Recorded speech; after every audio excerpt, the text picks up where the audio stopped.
बिस्मिल्लाहिर्रहमानिर्रहीम। अस्सलाम वालेकुम स्टूडेंट्स। आज जो है हम वो स्टार्ट करने जा रहे हैं West Pakistan land revenue act 1967। तो ये जो लिखा हुआ है West Pakistan Act number 17 of 1967, यानी ये जो एक्ट था वो 1967 का जो ईयर था उसमें ये इसका जो नंबर एक्ट का बनता है वो कौन सा है, 17। अच्छा जी, ये डेट लिखी हुई है, डेट ऑफ प्रोमलगेशन 7 दिसंबर 1967। आगे हम इसके कंटेंट्स पढ़ेंगे, क्या क्या हैं chapters, preliminary, preamble, sections, short title, extend, commencement, जो भी है ये सारी चीज़ें हम आगे पढ़ेंगे। तो स्टार्ट करने से पहले आपसे एक रिक्वेस्ट है कि इस चैनल को लाइक एंड सब्सक्राइब ज़रूर करें ताकि हमारी हर नई आने वाली वीडियो आपको मिल सके। तो लेट्स स्टार्ट। पहले हम आ जाते हैं कि ये first published after having received the assent of governor of West Pakistan in the gazette of West Pakistan extraordinary dated the 7 December 1967। मतलब ये है कि ये जो पहली दफ़ा पब्लिश हुआ उसको पब्लिश करने से पहले जो है असेंट ली गई गवर्नर ऑफ वेस्ट पाकिस्तान की, और ये मतलब है शाये हुआ गैजेट ऑफ वेस्ट पाकिस्तान। अब यहाँ पे आपने ये लिखा हुआ है वर्ड वेस्ट पाकिस्तान। तो वेस्ट पाकिस्तान 1967 का ये एक्ट है। उस वक्त जो है ईस्ट और वेस्ट पाकिस्तान का कंसेप्ट था, मतलब ईस्ट और वेस्ट पाकिस्तान थे, बंगाल था, और उसको मतलब है इस तरह से हम करते थे कि वो ईस्ट पाकिस्तान वेस्ट पाकिस्तान था। तो फिर बाद में इसमें चूँकि अमेंडमेंट नहीं हुई तो अभी तक वर्ड जो है वेस्ट पाकिस्तान है। यहाँ पर आपने वेस्ट पाकिस्तान से मुराद ये जो आज का पाकिस्तान है, अब का पाकिस्तान जिसमें हम रह रहे हैं, वही लेना है, ठीक है। तो लिखा हुआ है an act to consolidate and amend the law relating to the land revenue in the province of West Pakistan. अच्छा जी, पहले आप ये बताएं कि लैंड रेवेन्यू क्या होता है। लैंड रेवेन्यू जो है वो income of government through agricultural land, ठीक है। यानी एग्रीकल्चरल लैंड, जहाँ एग्रीकल्चरल लैंड क्या होता है, पहले तो ये पहली बात तो ये आती है कि एग्रीकल्चरल लैंड क्या है। एग्रीकल्चरल लैंड जो है जहाँ पे हम काश्तकारी कर सकते हैं उसको हम कहते हैं एग्रीकल्चरल लैंड। लैंड की जो डेफिनेशन है वो मुख्तलिफ़ जगह पर मुख्तलिफ़ तरीक़ों से दी हुई है। तो यहाँ पे जो लैंड मुराद ली जा रही है वो वही है जहाँ पे काश्तकारी की जा सकते, एग्रीकल्चर लैंड और the land subservient to it. मतलब अगर कोई आप हिस्सा है घर में ही, मतलब देखें आप कोई थोड़ा सा हिस्सा है उसको काश्तकार कर रहे हैं, मतलब उसको थोड़े से हिस्से को काश्तकारी के लिए इस्तेमाल कर रहे हैं, बाकी आपने कहीं आसपास घर भी अपना डाला हुआ है तो वो भी जो है वो सब्सर्विएंट टू एग्रीकल्चरल लैंड है, ठीक है। तो और एक बड़ा हिस्सा है, एक खेत बनाए हुए हैं आपने, एग्रीकल्चरल लैंड है, कोई आप थोड़ा पोर्शन इस्तेमाल करें सब्सर्विएंट टू एग्रीकल्चर लैंड, तो वो जो है उस पर आपको जो है वो प्रोडक्शन मिल रही है, ठीक है ना, एग्रीकल्चर प्रोडक्शन मिल रही है। तो ये जो हमारे पास है लैंड रेवेन्यू, ये उस एग्रीकल्चर प्रोड्यूस पर जो है हमसे जो गवर्नमेंट टैक्स कलेक्ट करती है उसको हम कहते हैं लैंड रेवेन्यू। और ये लैंड रेवेन्यू ये बहुत इंपॉर्टेंट है। लैंड रेवेन्यू जो है वो main source of income of government है, ठीक है ना। ज़्यादातर जो गवर्नमेंट टैक्सेस कलेक्ट करती है वो यही लैंड रेवेन्यू से आते हैं, ठीक है। होप आपको समझ आ रही है। अच्छा, तो आपको एग्रीकल्चर लैंड का पता चल गया जहाँ पे काश्तकारी हो सकती है, क्रॉप्स वगैरह जैसे वीट, गंदम, फसलें हमारी हम काश्तकारी करते हैं, वो लैंड होती है agriculture land. Subservient to it कोई एक पोर्शन हम इस्तेमाल कर रहे हैं वो हो गई। और उस पर जो हमारे पास, अब आपने एक चीज़ नोट करनी है कि ये जो है ना, जो गवर्नमेंट टैक्स कलेक्ट करती है वो नेट प्रोडक्शन पर, मतलब आपके पास जो बचत हुई है ना, जो आपकी बचत हुई है उस पे टैक्स आता है। ये नहीं कि अगर किसी की ज़मीन ज़्यादा है तो उस पे जो है वो गवर्नमेंट ज़्यादा टैक्स लेगी, और किसी की ज़मीन कम है तो उस पे से जो है गवर्नमेंट वो कम रेवेन्यू लेगी, कम टैक्स कलेक्ट करेगी उससे। नहीं, ऐसा नहीं होता। अगर किसी ने फसल काश्त की है तो उसके ऊपर उसका जो भी उसका ख़र्चा वगैरह उसने किया है वो निकाल कर जो उसको मुनाफा मिला है। अब ज़रूरी नहीं है कि जिसकी ज़्यादा ज़मीन है, बलूचिस्तान वाली साइड पे आप अगर चले जाएं तो वहाँ पे अगर आपके पास बहुत सारी ज़मीन है तो अब उसके ऊपर आपका ख़र्चा तो बहुत ज़्यादा हो जाएगा। अगर पानी मुश्किल है वहाँ पे अवेलेबल आपको नहीं होता, या कोई और चीज़ें हैं जो मतलब आपको सामान ले आने में ज़्यादा ख़र्चा हो जाता है, वहाँ पे काश्तकारी करने में आपका ज़्यादा ख़र्चा हो जाता है। दूर दराज से पानी ले आना, बीज वगैरह लेके आना, जो भी ज़रूरत होती हैं ज़रूरियात अशिया जो है वो सारे लेके आना, उस पर आपका जो ख़र्चा है वो ज़्यादा होता है। लेकिन वही एक ज़मीन आप पंजाब में ले लें जहाँ पे पानी और ये सारी फैसिलिटीज़ अवेलेबल हैं, तो उस पे जो काश्तकारी करेगा बंदा, जो भी लैंडलॉर्ड होगा, उसको मतलब उसका कम ख़र्चा आएगा और उसकी जो है एग्रीकल्चर जो नेट प्रोडक्शन होगी ना वो ज़्यादा होगी बनिस्बत उसके जिसकी कोई ज़मीन है बलूचिस्तान में किसी दूर दराज इलाके में। तो अब गवर्नमेंट ये नहीं है कि दोनों से मतलब है अब उसकी ज़मीन ज़्यादा है तो उससे ज़्यादा टैक्स लेगी, नहीं। अब उसको जितनी बचत हो रही है उसके हिसाब से जो है वो गवर्नमेंट उससे टैक्स लेगी, और जो पंजाब वाला है जिसको उसको जितनी बचत हो रही है उसके हिसाब से मतलब है उसका टैक्स होगा। अगर पंजाब वाले को बचत जो है ख़र्चा निकाल कर 5 लाख हो रही है और बलूचिस्तान वाले को बचत हो रही है 2 लाख रुपया, तो उस पर जो है वो गवर्नमेंट टैक्स इम्पोज़ करेगी। ये नहीं कि जितनी लैंड है उस सारी पर जो है गवर्नमेंट टैक्स इम्पोज़ करेगी, नो। नेट एग्रीकल्चर प्रोडक्शन जो आपको बचत हुई है उस पर टैक्स होगा। ओके, आई होप कि आपको समझ आ गई है।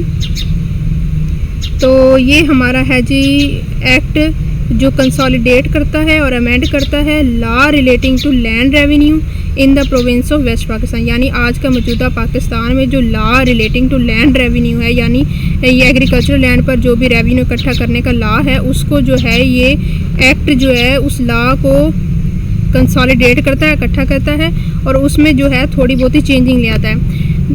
उम्मीद है आपको पता होगा कि एक्ट और लॉ में क्या फ़र्क होता है। एक्ट मतलब एक कुछ ख़ास प्रोविजंस ली जाती हैं, एक बड़ा लॉ होता है, उससे कुछ प्रोविजंस अगर आप निकाल लेते हैं अपने स्टेट के लिए, अपने पाकिस्तान जैसे है हमारी कंट्री के लिए, तो वो जो है वो एक्ट कहलाता है, जो हमारी तरफ एप्लीकेबल है, सारा लॉ नहीं, कुछ प्रोविजंस ऑफ लॉ, ठीक है, वो एक्ट है हमारे पास। तो ये है act to consolidate and amend the law relating to land revenue in the province of West Pakistan।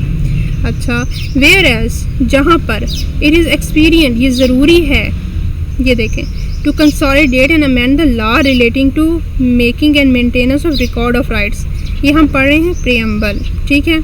जहाँ पर ये ज़रूरी है कि कंसोलिडेट किया जाए और अमेंड किया जाए लॉ को जो रिलेट करता है making and maintenance of record of rights. ये हम आगे पढ़ेंगे कि रिकॉर्ड ऑफ राइट्स क्या होता है। रिकॉर्ड ऑफ राइट्स से आप ये ले लें मुराद कि जो भी है लैंड को जो है उसका सारा वो खाता वगैरह जो बनाते हैं कि किसके पास कितनी ज़मीन है, क्या कुछ है, तो वो जो है उसको रिकॉर्ड ऑफ राइट्स कहते हैं, वो पटवारी के पास होता है। तो ये सारी चीज़ें, ये सारा रेवेन्यू जो है ऑफिस, ये सारा काम जो है रिकॉर्ड ऑफ राइट्स को मेंटेन करने का होता है। इसमें जो है इसके डॉक्यूमेंट्स इंक्लूडेड होते हैं, इसमें कुछ मतलब वो सारा जो लैंड का जो है ना वो अपने पास गिन छिन के रखते हैं कि जी हमारे पास ये इतनी लैंड किसके पास है, जो भी है वो उसको हम कहते हैं जी रिकॉर्ड ऑफ राइट्स। जिस पर उन्होंने रेवेन्यू कलेक्ट करना होता है उसको हम कहते हैं जी record of rights. The assessment and collection of land revenue, मतलब वो असेसमेंट और कलेक्शन के लिए जो है वो लैंड रेवेन्यू के लिए वो रिकॉर्ड ऑफ राइट्स को मेंटेन करते हैं। और the appointment and functions of revenue officers, ये करता कौन है, लैंड रेवेन्यू जो है कलेक्शन असेसमेंट, तो ये जो होती है अपॉइंट किया जाता है और ये रेवेन्यू ऑफिसर्स का फंक्शन होता है। And other matters connected with the land revenue, जो दूसरे मामलात होते हैं लैंड रेवेन्यू से और लैंड रेवेन्यू एडमिनिस्ट्रेशन के in the province of Pakistan incidental thereto, तो उस सब से ये जो है ये एक्ट जो है वो डील करता है। तो और ये ज़रूरी है कि उनके साथ जो है वो डील किया जाए। तो ये प्रियम्बल में हमारे पास ये आ गया। बेसिक पर्पस ऑफ प्रियम्बल जो है ना हमारे पास वो ये है कलेक्शन ऑफ लैंड रेवेन्यू, ये आपने याद रखना है।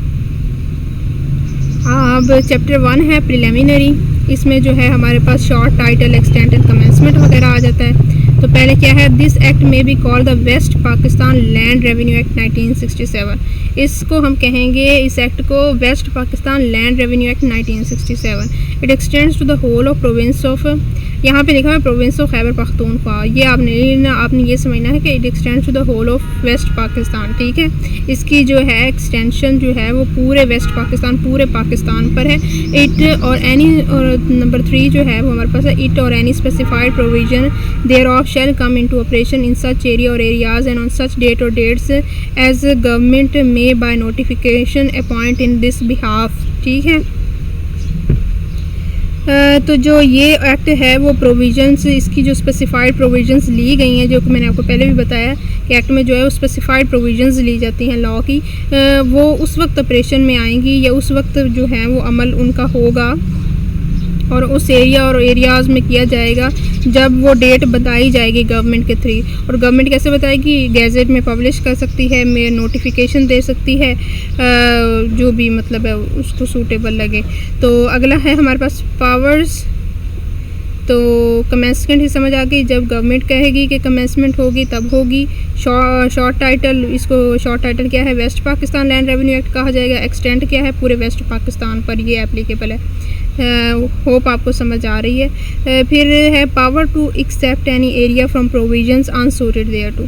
एक्सेप्ट, यहाँ पे देखना वर्ड, मतलब एक्सेप्ट, एक्सेप्शन, यहाँ पे कौन सा एरिया है जो मतलब इन प्रोविजन से निकाल दिया गया है, ठीक है, वो आपने समझना है कि वो कौन सा एरिया मतलब है। वो यहाँ पे बता रहे हैं कि कौन से एरियाज़ जो हैं उन पर ये एक्ट जो है वो एप्लीकेबल नहीं होगा। तो आइए पढ़ते हैं। Should the circumstances of any area in which this act or any specified provision thereof has been brought into force be such that in the opinion of the government that provision or any other provision of the act is unsuited thereto, government may by notification accept that area from the operation of such provisions, and thereupon those provisions shall not apply to such area until the notification is rescinded। अच्छा, उम्मीद है आपको कोई समझ नहीं आई होगी कि ये क्या लिखा हुआ है। लॉज की जो एक्ट, ये जो हमारे पास लॉ होते हैं ना, इनकी जो है वो वर्डिंग डिफ़िकल्ट लिखी होती है, लेकिन अगर आपको इसको गौर से पढ़ें तो आपको सब कुछ क्लियर हो जाता है, ठीक है। बेशक वर्डिंग जैसे भी लिखी होती है, बात बड़ी आसान होती है, बीच में वो आपने समझनी होती है बस, और कुछ नहीं होता इसमें।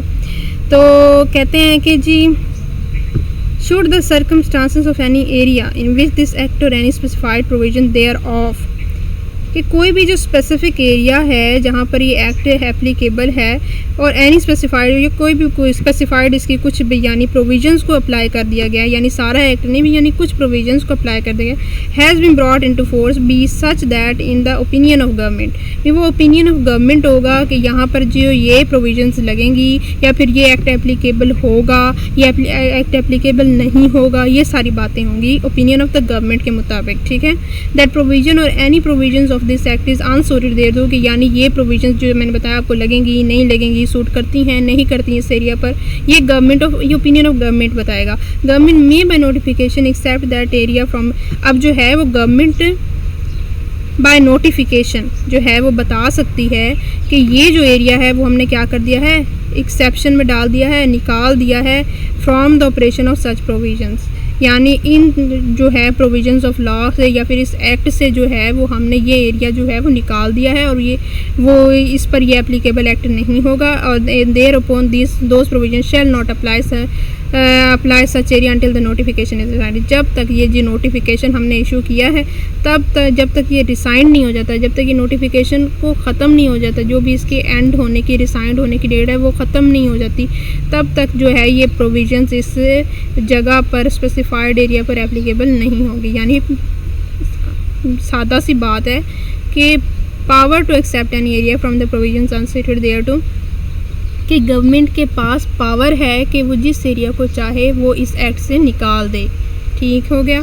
फिर अगला है while such exception as aforesaid remains in force, government may frame rules for the regulation of the matters so accepted so far as may be the rules shall be consistent with the provisions of this act and shall specify the period for which such exception shall remain in force।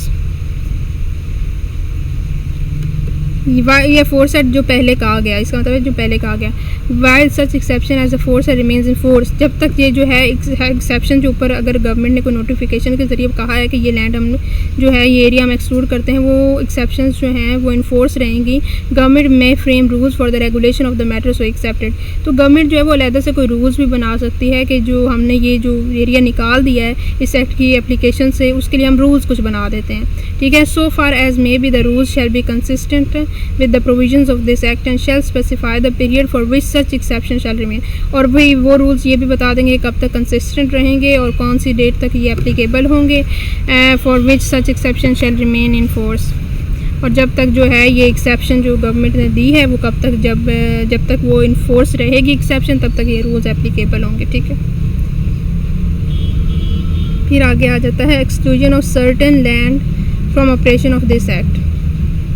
ठीक है, कि कोई land हमने निकाल दी है कि उसके ऊपर ये जो है एक्ट, पहले हमने देखा कि ना ऊपर उन्होंने बात की थी प्रोविजंस की, यानी कुछ जो हैं इस कानून के कुछ जो बातें हैं वो हमने निकाल दी हैं, कुछ प्रोविजंस जो हैं, कुछ सेक्शंस जो हैं वो अप्लाई नहीं किए। यहाँ पे कह रहे हैं कि पूरा एक्ट ही निकाल दिया है, पूरे उस लैंड को जो है उसके ऊपर पूरा एक्ट ही एप्लीकेबल नहीं हो रहा। तो क्या है 3 सबसेक्शन जो 1 है वो कहता है except so far as may be necessary for the record recovery and administration of village cess और for the purpose of survey, nothing in this act applies to land which is occupied as the site of town or village and is not assessed to land revenue। अच्छा जी, ये आपने बातें कुछ समझ लेनी है कि except so far as may be necessary for the record recovery and administration of village cesses के जो है जितना ज़रूरी है कि नेसेसरी है फॉर द रिकॉर्ड को मेंटेन करने के लिए, रिकवरी करने के लिए और एडमिनिस्ट्रेशन करने के लिए विलेज सेस जो है ये जो है वो एक जो है टैक्स की तरह होता है। ठीक है, तो ये आप आगे जाके पढ़ेंगे कि जो है विलेज सेस जो है वो पटवारी की आमद भी उसमें उसे होती है 5% जो है वो आगे हम पढ़ेंगे। और फॉर द पर्पज़ ऑफ सर्वे जो है मतलब सर्वे करने के लिए जो आके ये ऑफिसर्स हम देखते हैं आते हैं लैंड्स का सर्वे करके जाते हैं, उस भाई देख के जाते हैं, बाउंड्रीज मार्क करके जाते हैं, देखते हैं भाई जी क्या कौन सी लैंड पे क्या उग रहा है, तो इसको हम जो है वो सर्वे कहते हैं। Nothing in this act applies to land which is occupied as. अच्छा, वो साफ सा कहा है उन्होंने कि ये जो एक्ट जो है अप्लीकेबल नहीं होता विलेज पर, टाउन पर या कोई भी जगह जहाँ पे रिहाइश लोगों ने इख्तियार की हुई है वो जो है वहाँ पर लैंड रेवेन्यू का एक्ट जो है वो एप्लीकेबल नहीं होगा, ये एक्ट एप्लीकेबल नहीं होगा। ठीक है, building, commercial area, village, town उस पर एप्लीकेबल नहीं है। It shall be lawful for the collectors acting under the general or special orders of the board of revenue to determine for the purpose of this act what lands are included within the site of the town or village and to fix and from time to time vary the limits of the same, regard being had to all subsisting right of the landowners। जो collector का है वो ये काम है कि acting under general or special orders, यानी collector काम करता है बोर्ड ऑफ रेवेन्यू के अंडर। ये एक हायरार्की है, वो आपको मैं आगे पढ़ा दूँगी। वो ये है कि सबसे पहले जो हमारे पास सबसे ऊपर जो आता है और जो सबसे हाईएस्ट फॉरम आता है वो है हमारे पास बोर्ड ऑफ रेवेन्यू। ठीक है, बोर्ड ऑफ रेवेन्यू के हमारे पास नीचे आ जाता है नीचे आता है हमारे पास कमिश्नर, फिर आता है कलेक्टर, फिर आता है असिस्टेंट कलेक्टर ग्रेड 1, फिर आता है असिस्टेंट कलेक्टर ग्रेड 2। ठीक हो गया। प्रोविंस के लेवल पर हमारे पास बोर्ड ऑफ रेवेन्यू होता है, डिवीज़न के लेवल पर हमारे पास कमिश्नर होता है, डिस्ट्रिक्ट के लेवल पर हमारे पास कलेक्टर होता है, जो यहाँ पे कहा गया है कलेक्टर। ठीक है, डिस्ट्रिक्ट के लेवल पर ये बंदा होता है। और इससे नीचे जो होता है वो तहसील और सब डिवीजन्स होती हैं, जहाँ पर हमारे पास असिस्टेंट कलेक्टर ग्रेड 1 और असिस्टेंट कलेक्टर ग्रेड 2 आ जाते हैं। ठीक हो गया, ये एक पूरी हायरार्की है, तो आगे जाके हम पढ़ लेंगे। तो कहते हैं कि जो कलेक्टर है वो डिस्ट्रिक्ट जो लेवल पर होता है, एक्टिंग अंडर जनरल स्पेशल, उसको जो ऑर्डर होता है बोर्ड ऑफ रेवेन्यू की तरफ से to determine for the purpose of this act that what lands are included within the site of town, कि वो डिटरमाइन करे, वो ये पता करे कि कौन सी लैंड जो है वो टाउन और विलेज में आ रही है और फिक्स करे उसकी बाउंड्री को कि ये जो इतनी जो है लैंड जो है वो आ रही है विलेज और टाउन में। ठीक है, और जैसे जैसे आबादी बढ़ती जाएगी आपको पता है कि टाइम टू टाइम ये जो वेरी करेगी लिमिट्स ऑफ द सेम, तो वो इसका भी पता रखे कि कितनी लिमिट में जो आबादी हो गई है और कितनी जो है वो एग्रीकल्चरल पर्पस के लिए यूज़ की जा रही है। ठीक हो गया। ये जो ऑफिसर्स मैंने आपको बताए हैं ये लैंड रेवेन्यू के हैं। आपने एक चीज़ याद रखनी है कि नैब तहसीलदार से जो है ना ये रेवेन्यू ऑफिसर्स का जो ओहदे स्टार्ट होते हैं नैब तहसीलदार से। ठीक है ना, आप नैब तहसीलदार से नीचे जो लोग होते हैं वो उसमें आ जाते हैं हमारे पास पटवारी, कानून गो, लंबरदार, हेडमैन, ये सारे जो है ना, ये आपने ये नहीं कह सकते कि ये रेवेन्यू ऑफिसर्स हैं। रेवेन्यू ऑफिसर का जो एक पोस्ट है वो स्टार्ट होती है हमारे पास नैब तहसीलदार से, फिर तहसीलदार आ जाता है, फिर असिस्टेंट कलेक्टर आ जाता है ग्रेड 2, फिर असिस्टेंट कलेक्टर ऊपर की तरफ अगर हम जाएं तो असिस्टेंट कलेक्टर ग्रेड 1 आ जाता है, फिर हमारे पास डिस्ट्रिक्ट के लेवल पे कलेक्टर आ जाता है। कलेक्टर के ऊपर जैसे मैंने आपको पहले बताया कि कलेक्टर के ऊपर आ जाता है हमारे पास कमिश्नर, और कमिश्नर के ऊपर हमारे पास बोर्ड ऑफ रेवेन्यू। ठीक है,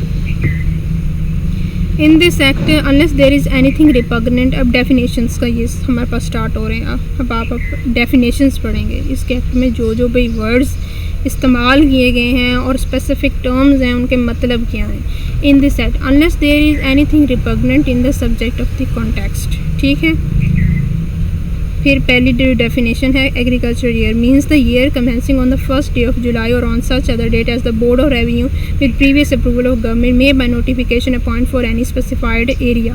ठीक है, एग्रीकल्चर ईयर जो है वो हमारे पास फर्स्ट डे ऑफ जुलाई यानी पहली 1 जुलाई से जो है हमारे पास एग्रीकल्चर ईयर स्टार्ट हो जाता है।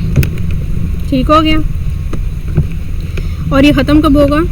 1 जुलाई को अगर एक एग्रीकल्चर ईयर स्टार्ट हुआ है तो वो ख़त्म होगा 30 जून को। ठीक है, या फिर इसके अलावा भी अगर बोर्ड ऑफ रेवेन्यू अगर चाहे तो ज़रूरी नहीं है कि 1 जुलाई से ही ईयर स्टार्ट करे एग्रीकल्चर, वो चाहे तो 1 जनवरी से कर ले, लेकिन उसके लिए क्या करना पड़ेगा बोर्ड ऑफ रेवेन्यू को? वो गवर्नमेंट की अप्रूवल लेनी पड़ेगी और नोटिफिकेशन देना पड़ेगा कि वो appoint for any specified area, हो सकता है वो किसी एरिया के लिए जो है वो इसके लिए जो है वो करे। ठीक है,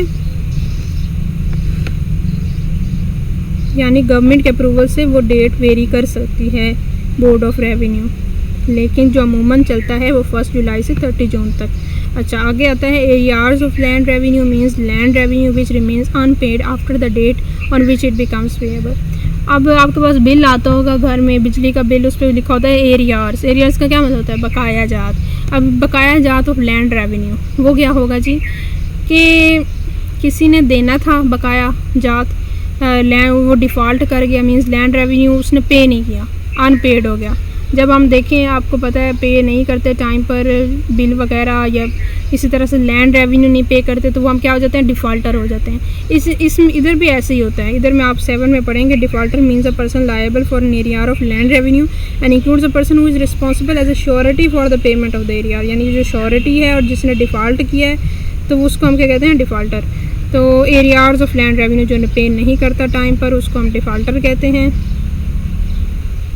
और जो उसके साथ श्योरिटी बना होता है कि ये पे करेगा वो भी डिफ़ॉल्टर में आ जाता है। ठीक है, जब वो पे टाइम पे नहीं होता है। आगे हम पढ़ लेते हैं number 3 assessment circle. Assessment circle जो है वो है means a group of states which in the opinion of the board of revenue to be recorded in an order in writing are sufficiently homogeneous to admit of a common set of rates being used as general guide in calculating the land revenue to be assessed upon them। अच्छा जी, अब आपको मैं समझाती हूँ। अच्छा जी, तो हम बात कर रहे थे असेसमेंट सर्कल की। देखें, ये एक मौज़ा हो गया हमारे पास, लेट्स सपोज, ये दूसरा मौज़ा हो गया,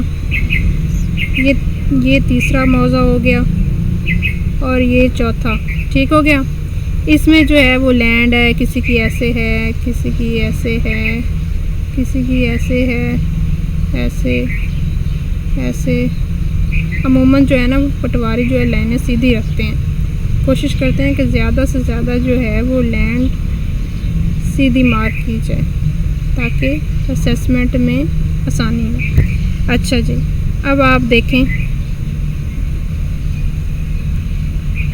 ये अब आप देखेंगे ये जो मैंने आपको पहले बताया कि ये एक मौज़ा है, ये दूसरा मौज़ा और ये जो है वो तीसरा मौज़ा और यहाँ पे था हमारे पास चौथा मौज़ा। ठीक हो गया। अब आप ये देखें कि असेसमेंट सर्कल क्या बने, कैसे बनाएगा। अब ये जो 4 मौज़े थे ना, इसमें मुख्तलिफ़ लैंड्स थी लोगों की। इन चारों मौज़ों में देखें कि पटवारी जाता है, देखता है, वो कहता है कि सारों की जो है वो प्रोडक्शन जो है वो एक जैसी है, होमोजीनियस प्रोडक्शन। होमोजीनियस प्रोडक्शन कैसे होगी कि यहाँ पर भी कपास उग रही है, यहाँ पे भी गन्ना उग रहा है, यहाँ पे भी कपास उग रही है, यहाँ पे भी वही प्रोडक्शन, गन्ना कपास, गन्ना कपास, गन्ना। तो जो है वो चारों मौज़ों की सेम है। तो वो क्या करेगा, वो आसानी के लिए अपने इस सारे 4 मौज़ों को मिला देगा और इसको एक सर्कल में बना देगा कि इनकी एक जैसी होमोजीनियस प्रोडक्शन है, ताकि जब भी कैलकुलेशन होनी हो लैंड रेवेन्यू की कलेक्शन के लिए तो आसानी हो कि ये सारों की प्रोडक्शन एक जैसी है। इसको जो वो उसने सर्कल बना दिया 4 मौज़ों का, इसको हम कहेंगे असेसमेंट सर्कल। उम्मीद है आपको समझ आ गई होगी, ठीक है।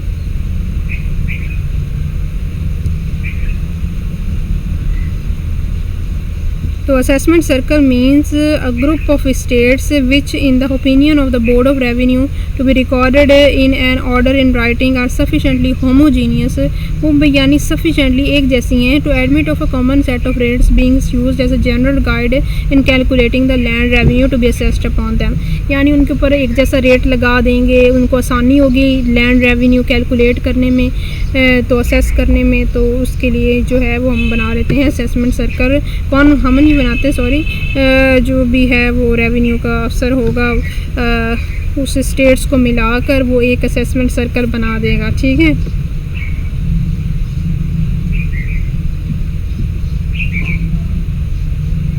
और ये ओपिनियन होगा according to the board of revenue के ओपिनियन के मुताबिक असेसमेंट सर्कल बनाया जाएगा। आगे आता है बोर्ड ऑफ रेवेन्यू। यानी बोर्ड ऑफ रेवेन्यू क्या है, जो हम शुरू से कह रहे हैं कि जी बोर्ड ऑफ रेवेन्यू ये करेगा वो करेगा। देखिए बोर्ड ऑफ रेवेन्यू जो है वो हाईएस्ट फॉर्म है, सबसे बड़ा जो है रेवेन्यू महकमा माल हम इसे कहते हैं ना, सारे को रेवेन्यू का ये जो दफ्तर सिस्टम है, ये सारा महकमा माल जो है उसका जो सबसे बड़ा फार्म है, जो सबसे हाईएस्ट अपीलेट फार्म है, वो जो है वो बोर्ड ऑफ रेवेन्यू है। देखें अगर कोई बंदा एग्रीव्ड है, वो जाता है असिस्टेंट कलेक्टर ग्रेड 2 के पास, ठीक है, तहसील लेवल पर, वो वहाँ पे एग्रीव्ड है, यानी उसको जो है वो उसका फ़ैसला पसंद नहीं आया, वो क्या करेगा, अपील करेगा असिस्टेंट कलेक्टर ग्रेड 1 को। वहाँ पे वो जो है अगर एग्रीव्ड है तो फिर अपील करेगा, वो आगे अपील करेगा कलेक्टर को, फिर करेगा कमिश्नर को, फिर करेगा बोर्ड ऑफ रेवेन्यू को। यानी करते कराते वो बोर्ड ऑफ रेवेन्यू तक आ जाता है। देखें अब बोर्ड ऑफ रेवेन्यू के ख़िलाफ़ अगर वो उसके फ़ैसले से भी खुश नहीं है, बोर्ड ऑफ रेवेन्यू के फ़ैसले से भी खुश नहीं है, तो वो कहाँ पे अपील करेगा, वो फिर जाएगा हाई कोर्ट में और फिर वहाँ से वो जाएगा सुप्रीम कोर्ट में। यानी बोर्ड ऑफ रेवेन्यू के ख़िलाफ़ जो आगे आता है हमारे पास हाई कोर्ट और सुप्रीम कोर्ट। लेकिन जो है महकमा माल का जो सबसे बड़ा हमारे पास, वो तो एक सेपरेट कोर्ट्स आ जाते हैं ना हमारे पास। महकमा माल का जो सबसे बड़ा ओहदा है, सबसे बड़ा बोर्ड ऑफ रेवेन्यू जो है वो सबसे हाईएस्ट फॉरम है, ये आपने याद रखना। Means the board of revenue establish under the waste Pakistan, यानी ये जो बोर्ड ऑफ रेवेन्यू है वो इस्टेब्लिश हुआ under west Pakistan board of revenue act 1957। यानी उसके तहत जो बोर्ड इस्टेब्लिश हुआ उसको हम बोर्ड ऑफ रेवेन्यू कहेंगे, west Pakistan board of revenue act 1957 के तहत। अच्छा आगे है 5, number 5 boundary mark. Boundary mark means any erection whether of earth, stone or other material, any hedge, unplowed ridge or strip of ground or other object or mark whether natural or artificial setup employed or specified by a revenue officer having authority in that behalf in order to designate the boundary of any division of land। ठीक है, अगर कोई revenue officer ने कोई land को क्या है divide करना है कि ये जी इतना फ़लाँ का ही है, इतनी की फ़लाँ की लैंड है, तो वो उसको डिवाइड करेगा ना, कोई बाउंड्री मार्क रखेगा रेवेन्यू ऑफिसर। तो वो जो बाउंड्री मार्क्स जो हैं वो क्या होंगे, वो उसको वो जो उसने डिवीज़न किया उसके दरमियान कोई ना कोई वो हदबंदी लगाएगा ना, वो उसके लिए कोई इरेक्शन खड़ी करेगा। वो बाउंड्री मार्क किस तरह से हो सकती है, कोई हैज बना सकता है, कोई अनप्लोड रिज हो सकती है, कोई स्ट्रिप ऑफ ग्राउंड यानी कोई स्ट्रिप्स ही बना देता है, कोई छोटा सा रास्ता बना देता है कि ये फ़लाँ का इधर की लैंड हो गई, फ़लाँ बनने भी हम जिसे कहते हैं। ठीक है, तो उसको हम क्या कहते हैं, वो बाउंड्री मार्क होता है कि नेचुरल भी हो सकता है, आर्टिफिशियल भी हो सकता है, किसी भी तरीके से गड्ढा खोद के बना सकता है। इसको हम क्या कहेंगे, रेवेन्यू बाउंड्री मार्क। ठीक हो गया।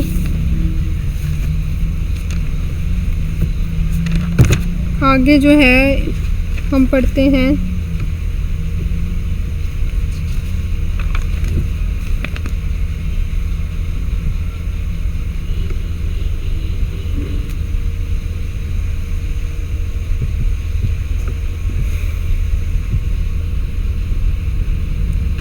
यहाँ पे हमने एक वर्ड इस्तेमाल किया था स्टेट, ये ग्रुप ऑफ स्टेट्स। ठीक हो गया। ये जो स्टेट है ना, स्टेट हम उसको होल्डिंग भी इसे कहा जाता है स्टेट को। और स्टेट जो होती है वो एक ऐसी लैंड होती है जिसका इंडिपेंडेंट रिकॉर्ड ऑफ राइट बनाया जाता है, यानी being meant bunch of documents of record जो होता है टू कीप लैंड रेवेन्यू जो है उसको हम रिकॉर्ड ऑफ राइट्स कहते हैं। वो जो है वो जो स्टेट जिसको हम कहते हैं उसका एक सेपरेट से बनाई जाती है, यानी land having independent record of rights being maintained, उसको हम स्टेट कहते हैं मौजा। ठीक है, ये भी आपने याद रखना, स्टेट की डेफिनेशन है ये। उसके बाद हम आ जाते हैं, एक बाउंड्री मार्क हमारा हो गया कि कोई भी गड़ा खोद के या कोई भी तरीके से जो है वो लैंड को रिप्रेजेंट किया जाएगा कि ये फलां के ये फलां के। तो आगे आ जाती है कमेंसमेंट। कमेंसमेंट का क्या मतलब है? Commencement shall mean the day on which this act or any provision thereof as the case may be comes into operation, यानी जिस दिन से ये एक्ट जो है ऑपरेशन एप्लीकेबल हुआ, ऑपरेशन ऑपरेट हुआ, तो वो जो डेट है उसको हम कमेंसमेंट डेट कहेंगे, वहाँ से यानी ये शुरू हो गया, अपने एप्लीकेशन इसकी शुरू हो गई। डिफ़ॉल्टर मैंने आपको पहले ही बता दिया, जो है land revenue area of land revenue अदा टाइम पे नहीं करता उसको डिफ़ॉल्टर कहते हैं, जो उस बंदे के लिए श्योरिटी होता है वो भी डिफ़ॉल्टर होता है। Encumbrance means a charge upon or claim against land arising out of a private grant or contract. ठीक है, अब कोई लैंड है, आपने मोर्टगेज की हुई है, ठीक है, किसी और कॉन्ट्रैक्ट में यानी लीज़ की हुई है, मोर्टगेज की हुई है, या कुछ भी किया हुआ है उस लैंड के साथ, तो क्या होगा, उसके लैंड के ऊपर एक चार्ज आ जाता है। ठीक है, उसको हम इनकम्बरेंस कहते हैं। ठीक है, यानी किसी का क्लेम है आपकी लैंड पर कि उसका आपके साथ कोई कॉन्ट्रैक्ट हुआ है, कोई मायदा हुआ है, कोई एग्रीमेंट टू सेल हुआ हुआ है, कुछ भी, तो वो एक चार्ज इनकम्बरेंस हो जाती है जी लैंड पर, ये मोर्टगेज हुई है। ठीक है, उसको हम इनकम्बरेंस कहते हैं। स्टेट मैंने आपको पहले ही बता दी, इंडिपेंडेंट रिकॉर्ड ऑफ राइट्स, यही बात यहाँ पे भी लिखी है, for which separate record of rights has been maintained. Record of rights ये जो है ये बंच ऑफ डॉक्यूमेंट्स होता है। ठीक है, रिकॉर्ड होता है to keep the land revenue, पहले ही आपको ये चीज़ें बताई हैं ऊपर। Which has been separately assessed to land revenue, ये जो है इसका अलहदा से जो है रिकॉर्ड मेंटेन किया जाता है, सेपरेटली असेस किया जाता है इसका लैंड रेवेन्यू, बाकी ज़मीनों के साथ नहीं किया जाता। Number 3, with the board of revenue may by general or special order declare to be an estate, या फिर बोर्ड ऑफ रेवेन्यू चाहे जिस भी मौजे को जो है वो जनरल रूल या कोई स्पेशल रूल के तहत जो है वो डिक्लेयर कर दे, वो भी स्टेट होगी। ठीक हो गया। Holding, holding means a share और पोर्शन ऑफ एन स्टेट। अच्छा, ये थोड़ा सा फ़र्क है स्टेट और होल्डिंग में। होल्डिंग का मतलब होता है कि कोई पोर्शन स्टेट का, मौजे का कोई हिस्सा ले लिया आपने, कोई शेयर या कोई पोर्शन, तो held by one land owner, यानी वो एक लैंड ओनर के पास है, और जॉइंटली बाय 2 और मोर लैंड ओनर्स, या फिर एक से ज़्यादा के पास है लैंड ओनर्स के पास, उसको हम कहते हैं होल्डिंग। इरीगेटेड लैंड, देखें जी लैंड रेवेन्यू में आपके पास 3 तरह की लैंड्स आएंगी, पहले ही बता देती हूँ आपको, इरीगेटेड लैंड, अनइरीगेटेड लैंड और एक बैरन लैंड। बैरन लैंड पर जो है वो कोई रेवेन्यू नहीं होता। ठीक है, उसके ऊपर कुछ नहीं कलेक्शन की जाती कि हमें टैक्स, गवर्नमेंट टैक्स नहीं मांगती उसके ऊपर कोई कल्टीवेशन ही नहीं हो रही, तो फिर टैक्स कहाँ से वो इम्पोज करेगी ना गवर्नमेंट ने जो टैक्स इम्पोज करना है शुरू में ही आपको बता दिया है, वो किस पे करना है, आपकी नेट एग्रीकल्चर प्रोडक्शन पे, जो आपको बचत हो रही है उस पर जो है वो नेट एग्रीकल्चर प्रोड्यूस पे आपको करेगी टैक्स इम्पोज। ये नहीं कि आपके पास इतनी ज़मीन है तो इतना टैक्स है, आपके पास जो है बैरन लैंड है तो बैरन लैंड पे तो बिल्कुल भी कोई टैक्स इम्पोज नहीं होता ना।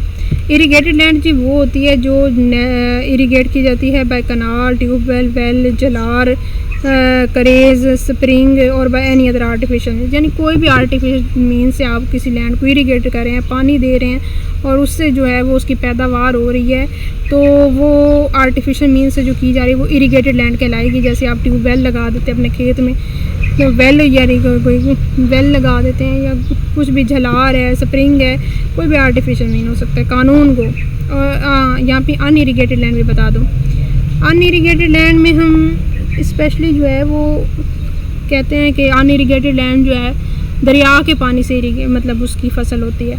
इरीगेटेड लैंड जो है उस पर हम साल में 2 बार भी, पूरा साल ही उसके ऊपर काश्तकारी की जा सकती है।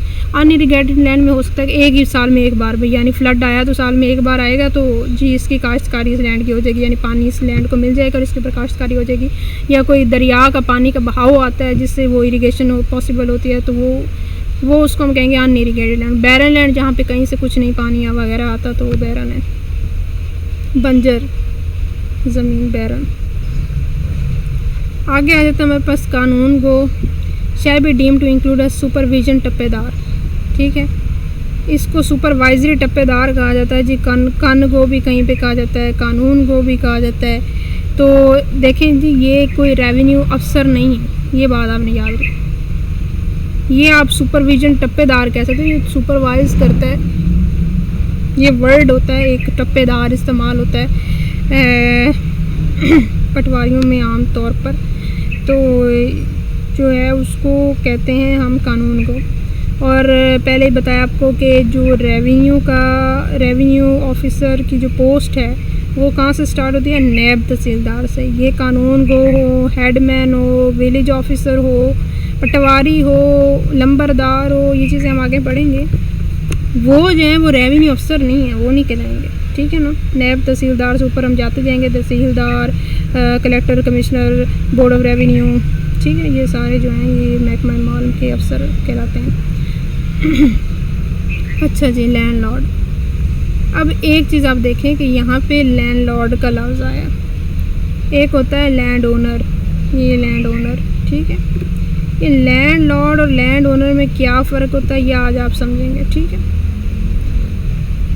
12. Landlord means a person under whom a tenant holds land and to whom the tenant is or but for a special contract would be liable to pay rent for that land and shall include a lessee of such person and the predecessor and successors in interest of such person.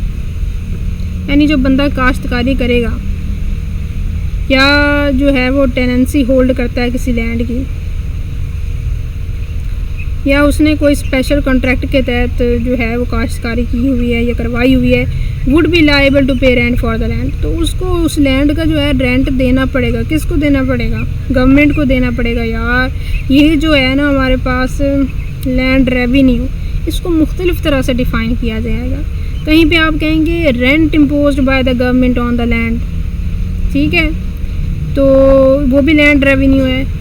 या फिर tax collected on the net agriculture produce, land revenue है। And shall, आगे क्या लिखा है, and shall include a lessee of such person and the predecessor and successor in trust. यानी ये हो सकता है उसने कोई लेसी रखा हुआ है या फिर उसके कोई प्रेडिसेसर हैं, सक्सेसर हैं in trust of such person जो काश्तकारी कर रहे हैं, तो वो क्या होंगे? Land Lord. लैंड ओनर जिसकी ज़मीन है, यानी लैंड ओनर का क्या मतलब है? ये जो है ना ओनर ऑफ लैंड और लैंड ओनर, इसमें भी फ़र्क है, ये भी आपने समझा।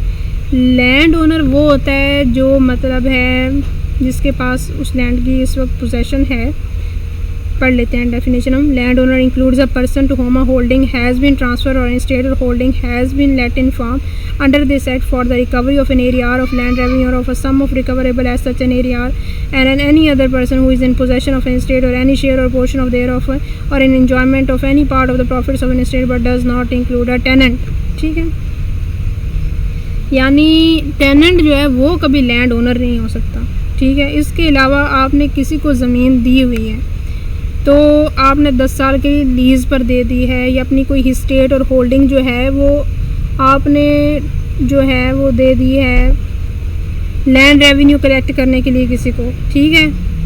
तो वो जो अब पोजेसन है उसके पास आ गई, उस दूसरे बंदे के पास, स्टेट की, शेयर की, पोर्शन की, या फिर राइट ऑफ एंजॉयमेंट आ गया उसके पास उस लैंड का जो आपने दे दिया। तो वो अब वो उस लैंड का क्या है? लैंड ओनर, ठीक है। उसको हम कहते हैं जिसके पास पोजेसन ऑफ लैंड है, लेकिन इसमें टेनेंट नहीं आएगा, ठीक है। राइट ऑफ एंजॉयमेंट है इसके पास और लैंड है इसके पास, पोजेसन ऑफ लैंड है। लैंड रेवेन्यू, अच्छा लैंड लॉर्ड बता दिया मैंने आपको, लैंड ओनर भी बता दिया जिसके बाद पोजेसन ऑफ लैंड है और जो है इंजॉयमेंट है उसके बाद राइट ऑफ इंजॉयमेंट है। तो लैंड लॉर्ड का भी बता दिया जो काश्तकारी करता है। अच्छा, लैंड ओनर के साथ हमारे पास एक और टर्म है ओनर ऑफ लैंड। अब ये जो लैंड ओनर है और owner of land, land owner जो है ये वाइड टर्म है, ठीक है। इसमें आप देख सकते हैं कि आपके पास इसमें ट्रांसफ़रर हो सकता है, ट्रांसफ़री हो सकता है, लेसी हो सकता है। कोई भी बंदा जिसके पास कोई राइट आ गया है लैंड को रखने का, वो लैंड ओनर हो जाएगा, ठीक है ना। ये टर्म इस तरह से वाइड है। और जो ओनर ऑफ लैंड है, ओनर ऑफ लैंड की जो है अपनी ज़ाती ज़मीन है, वो कोई वो नहीं है, मोर्टगेजी नहीं है, लेसी नहीं है वो, ठीक है ना। एज अ लेसी नहीं रह रहा वहाँ पे, वो एज अ मोर्टगेजी नहीं रह रहा, उसकी अपनी ज़मीन है। अब आप कोई भी ले लें, अफसर किसी को ले लें तो कोई भी बंदा जिसकी अपनी ज़मीन है ना, आपने उसको कहना है ओनर ऑफ लैंड। और लैंड ओनर थोड़ी वाइड टर्म है, इसमें हो सकता है कि वो खुद भी काश्तकारी कर रहा हो, ओनर ऑफ लैंड, या फिर किसी से करवा रहा हो, उसको पोजेशन दी हुई हो, तो वो जो हो सकता है वो बंदा लैंड ओनर कराएगा जो काश्तकारी कर रहा हो, जिसकी अपनी ज़मीन है। अपनी ज़मीन से मुराद ये है कि वो उसके पास फुल राइट ऑफ इंजॉयमेंट है, फुल राइट ऑफ डिस्पोजिशन है उसके पास, यानी वो उसको बेच सकता है, इंजॉय कर सकता है, ताउमर रख सकता है, ठीक है। उसको हम कहते हैं ओनर ऑफ लैंड। उम्मीद है आपको समझ आ गई होगी। फिर है land revenue. Land revenue means land revenue assessed or assessable under this act or under any other law for the time being in force relating to land revenue and includes any rates imposed on account of increase in the value and due to irrigation। ठीक है, ये मैंने आपको पहले भी इसकी definition बताई है कि लैंड रेवेन्यू क्या है। लैंड रेवेन्यू को यहाँ पे जो लिखा गया वो क्या है, लैंड रेवेन्यू असेस्ड और असेसेबल अंडर दिस एक्ट। अब ये तो एक बड़ी हल्की सी डेफिनेशन दी हुई है, आपको समझ नहीं आ रही होगी कि ये क्या है, ठीक है। लैंड रेवेन्यू असेस्ड और यानी जो इस एक्ट के तहत हम लैंड रेवेन्यू गवर्नमेंट जो असेस करती है इसके अंडर, एक्ट के अंदर, तो वो लैंड रेवेन्यू है, ठीक है। लेकिन लैंड रेवेन्यू हकीकत में क्या है वो मैंने आपको बता दिया है। लैंड रेवेन्यू जो है वो गवर्नमेंट का मेन सोर्स ऑफ इनकम है। वो गवर्नमेंट जो है वो नेट एग्रीकल्चर प्रोड्यूस पर आपको इम्पोज करती है और आपसे वो जो है टैक्स कलेक्ट करती है। उस टैक्स की कलेक्शन पर जो आपकी एग्रीकल्चर लैंड या लैंड सब्सर्विएंट टू इट पर कलेक्ट किया जा रहा है उसको आप क्या कहेंगे, land revenue. Under any other law for the time being in force relating to land revenue includes any rates imposed on account of increase in the value of due to irrigation. ये सारी चीज़ें तो आपको समझ आ गई हैं। दर हकीकत land revenue क्या है वो भी आपको बता दिया। अच्छा, लीगल प्रैक्टिशनर क्या है? Legal practitioner means any legal practitioner with in the meaning of legal practitioner act. Legal practitioner act के तहत जो भी आप किसी को अपॉइंट कर लेते हैं अपने लिए या रेवेन्यू वाले करते हैं तो उसको हम कहते हैं लीगल प्रैक्टिशनर, लॉयर्स वगैरह। लेकिन इसमें आपने ये रखना एक्सेप्ट एज आप मुख्तार, भाई मुख्तार नहीं होगा। जिसको आप मुख्तार कुल बना देते हैं ना आप अपना, भाई मुख्तार को होता है जिसको आप पावर ऑफ अटर्नी दे देते हैं अपनी, कि आपसे आइंदा के बाद आपके पास है मेरी पावर ऑफ अटर्नी, आप देखभाल करिएगा, मैं बाहर जा रहा हूँ किसी मुल्क, वो मुख्तार हो जाता है। लेकिन उसको आप लीगल प्रैक्टिशनर नहीं अपना कह सकते हैं। वो आपके बिहाफ पे लैंड सेल कर सकता है। अच्छा, नेट असेट्स जो है वो क्या है? Net assets of an estate or group of estate means the estimated average annual surplus produce of such state or group of states remaining after deduction of the ordinary expenses of cultivation as ascertained or estimated। अच्छा जी, ये है वो main बात जो मैं आपको पहले से शुरू से बता रही हूँ लेक्चर के, कि नेट असेट्स पर आपके ऊपर आपके net assets of an state जो है उस पर गवर्नमेंट इम्पोज करती है टैक्स, ठीक है। आपको जो नेट एग्रीकल्चर प्रोडक्शन हुई है, ठीक है, इसमें जो है means the estimated average annual surplus produce of each state or group of states, यानी जो गवर्नमेंट असेस करती है कि उसके ऊपर इतना एक जो है इसकी एवरेज जो है वो इनकम बनती है, बंदे को बचत होती है, बचत जो होती है वो उस पर जो है वो टैक्स इम्पोज करती है।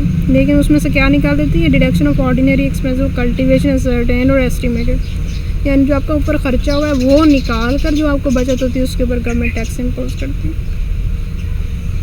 तो नेट असेट्स पर जो आती है ना आपका गवर्नमेंट टैक्स इम्पोज करती है उसको लैंड रेवेन्यू कहते हैं। Explanation, ordinary expenses of cultivation include payments if any of which the land owner customarily bears whether in kind or in cash and in whether in whole or in part and respect thereof।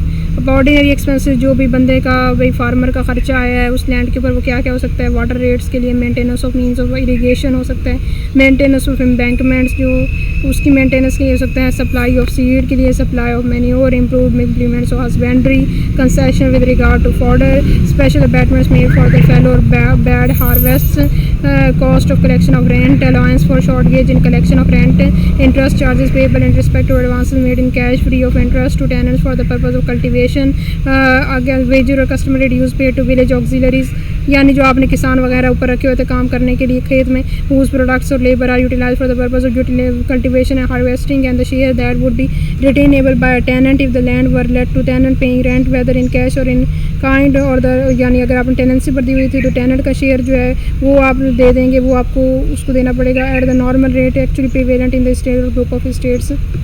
ये जो है आपके ordinary expenses हैं। Hope आपको समझ आ गई होगी। आगे आ जाता है हमारे पटवारी। ये बंदा बड़ा इम्पोर्टेंट है। आप ये कह सकते हैं कि ये बंदा जो है वो लैंड रेवेन्यू महकमा माल का सबसे मेन बंदा है, लेकिन इसका ग्रेड 5 है। पटवारी साहब जो है ना ये बहुत कुछ कर जाते हैं, ठीक है। तो he is a very important man, he is a very important personality. अब ये हैं कौन देखते हैं। Patwari shall be deem to include a tappedar and special or additional tappedar. इसको टप्पेदार कहा जाता है या फिर स्पेशल और एडिशनल टप्पेदार भी कह सकता है जी। पटवारी का जो मेन काम है वो ये क्या है, वो आपकी लैंड लट्ठे में आपकी वो जो ज़मीनें वगैरह उनकी जो है वो मैप्स वगैरह बनाता है, किसकी कितनी है ज़मीन, वो इसका जो एक रिकॉर्ड सा होता है ना वो उसको मेंटेन रखता है, ठीक है। परत पटवार होती है इसके पास, उसको हम पटवारी कहते हैं। और इसका जो स्केल है वो आई थिंक आजकल जो चल रहा है वो 7 स्केल का ये मुलाजिम है, 7वें ग्रेड का। बड़ी लूट मार भी करते हैं ये साहब, तो खैर इन बातों पे हम नहीं जाते। लेकिन ये बहुत अच्छा इंसान है। और आपको इसके साथ अगर आपकी कोई थोड़ी सी भी ज़मीन है, मरला है या कोई 2 मरले हैं या फिर ज़्यादा है, तो इसके साथ ज़रूर बना के रखिएगा ताकि आप सेफ महफूज रहें, आपकी लैंड को कोई ख़दशा कोई प्रॉब्लम ना हो। अच्छा जी।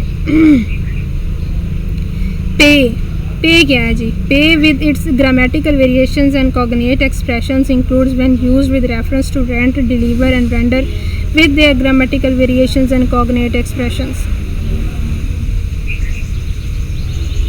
यानी आपने कोई रेंट दिया है किसी को, डिलीवर, और कोई with their grammatical variations cognate expressions, किसी को कुछ पे कर रहे हैं आप बीच में से, वो जो आपको वो कहेंगे वो पे है, रेंट वगैरह। प्रेस्क्राइब्ड का मतलब means prescribe by the rules मेरे अंदर, यानी इस एक्ट के तहत जो भी रूल्स बनाएंगे उसको प्रेस्क्राइब्ड कहते हैं। Rates and cesses means rates and cesses which are primarily payable by land owners and include.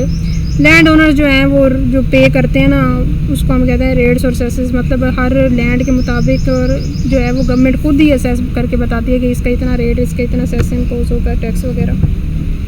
तो इंक्लूड क्या करता है इसमें, local rate if any payable under any law for the time being in force and fee similarly leviable from the landowners for the use of or benefit derived from embankments and works for the supply or storage of water for agriculture purposes and for the preservation, reclamation of soil and drainage and reclamation of swamps.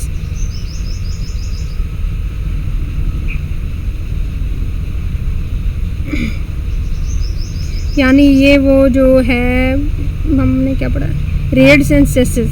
Rates and सेसेस जो है वो local rate होता है, ठीक है, जो भी चल रहा है आपका जो है वो आप पे करेंगे land owner as a land owner, वो उसको हम रेट्स और सेसेस करते हैं। एनी एनुअल रेट या फिर कोई annual rate chargeable on owners or land under any law for the time being in force for the benefit drive from drainage works, यानी कोई भी आपको बेनिफिट मिल रहा है उस पर जो आपका एनुअल रेट गवर्नमेंट इम्पोज करती है, आपको चार्ज करती है एज अ लैंड ओनर, वो आपको पे करना पड़ता है, उसको हम कहते हैं रेट्स एंड सेसेस। फिर विलेज ऑफिसर सेस, विलेज का जो अफसर है वो जो आपको टैक्स इम्पोज करता है वो उसको हम कहेंगे विलेज ऑफिसर सेस।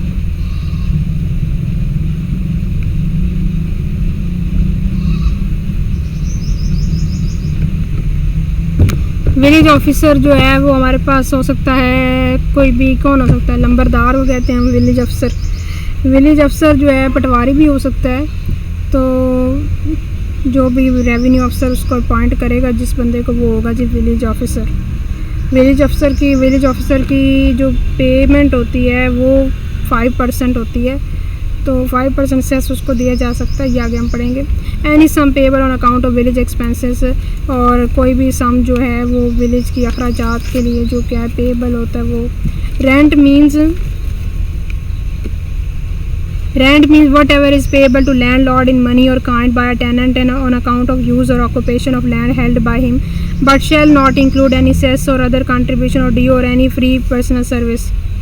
ठीक है, रेंट जो है वो टेनेंट जो है लैंडलॉर्ड को पे करता है, उसको हम रेंट कहते हैं। Revenue code means code instituted as such under the law relating to tenancy as in force for the time being. Revenue codes में वो सारे कोड्स कॉन्स्टिट्यूट करता है एज जो लॉ ने बनाए हैं रिलेटिंग टू टेनेंसी, टेनेंसी से रिलेट करने के लिए जो भी है वो रेवेन्यू कोड्स कहलाएंगे। रेवेन्यू कोड्स हमारे पास देखें, रेवेन्यू कोड्स जो हैं इनके डिफरेंट फंक्शंस हैं और ये लैंड रेवेन्यू से डील करती हैं। ये कोड्स ये लैंड रेवेन्यू के मामला, डिस्प्यूट्स वगैरह जो होते हैं वो रेवेन्यू कोड्स में जाते हैं, वो दूसरी अदालतों में नहीं जाते, बल्कि उनके लिए एक सेपरेट अदालत बनाई गई है जिसको हम रेवेन्यू कोड कहते हैं।